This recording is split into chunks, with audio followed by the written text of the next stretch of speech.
Yo quisiera referirme sobre todo a las ideas que ha expuesto el economista Luis Jorge Garay frente al tema de la financiación de la renta básica.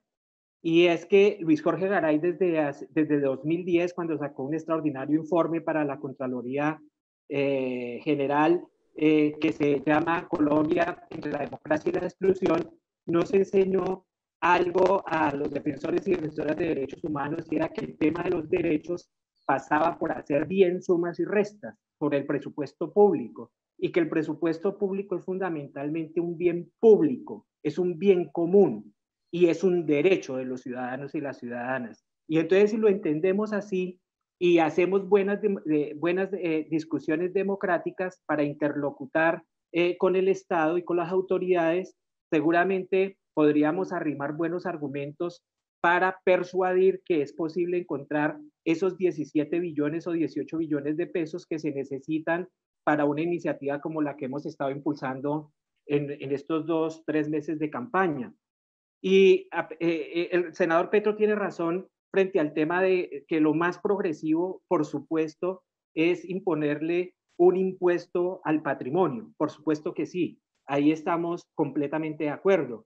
Pero hay una cantidad de medidas que ha mostrado Garay y su equipo de trabajo que se podrían pensar también digamos, en el corto plazo para viabilizar la propuesta. Una es, por ejemplo, postergar la aplicación de la ley 2010 de 2019 o la ley tributaria que generó exenciones de impuestos a los grandes capitales y a las empresas multinacionales por 9 billones de pesos para 2020. Entonces, si lográramos, digamos, empezar a tener una conversación y una discusión democrática y sincera frente al tema de la renta básica, entonces postergar la aplicación de esa ley y sobre todo las exenciones que salen de ahí uno podría encontrar unos recursos para la financiación de la renta básica, así como la hemos propuesto desde el comienzo. Esa es una. Una segunda cosa que dice Garay es frente, por ejemplo, la reducción o aplazamiento de gastos ya presupuestados para el año 2020, como por ejemplo, gastos de personal presupuestados para este año. Por 2 billones de pesos está eso en el presupuesto.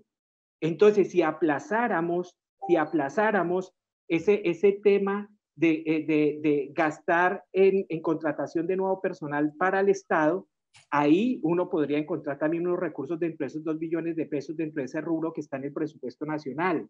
Otro rubro sería la adquisición de bienes y servicios que está por 10 billones de pesos en el presupuesto nacional. Y el 50%, o sea, estamos hablando de 5 billones de pesos, son para gasto en seguridad y gasto militar, o sea, gastos para la policía y para el ejército. Entonces, si tuviéramos un Estado que hiciera una política redistributiva, y estoy de acuerdo que sea hacia abajo, como dice el senador Petro, pues ahí uno podía encontrar también unos recursos. Hay, por ejemplo, un rubro que dice Garay, que es muy particular, y es un rubro que se llama gastos de distribución previo concepto del Departamento Nacional de Planeación. Y ese rubro está por 3,5 billones de pesos para este año, ¿cierto? Y es un rubro que a marzo 30 de este año no había tenido, estaba en cero en ejecución. Entonces, si uno tuviera, digamos, una vocación redistributiva y se pudiera abrir campo a cuáles son las prioridades del presupuesto público, uno podría encontrar dentro de esos rubros seguramente recursos suficientes para, digamos, financiar la renta básica. Y un último, y ese sería de esas discusiones que no podemos aplazar más, es el tema del pago de la deuda externa y del pago de la deuda interna. El 18% del presupuesto nacional se va en honrar el mito ese sagrado de que tenemos que honrar las deudas.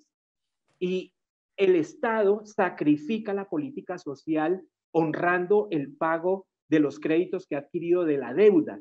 Y es el 18% del presupuesto nacional. Entonces, si diéramos esa discusión y se renegociara la deuda y se encontraran nuevas formas de ir pagando o alargando los tiempos y los intereses de esa deuda, el Estado colombiano podría en un corto plazo encontrar recursos para priorizar el gasto social, que es lo que está demandando la coyuntura. Son posibilidades para empezar a dar una discusión democrática sobre justicia social en este país que no la hemos tenido hace muchos años, en donde la ciudadanía, digamos, tenga también cosas para decir frente a cómo se debe gastar la plata que es de todos. El presupuesto es fundamentalmente un bien público, es un bien común.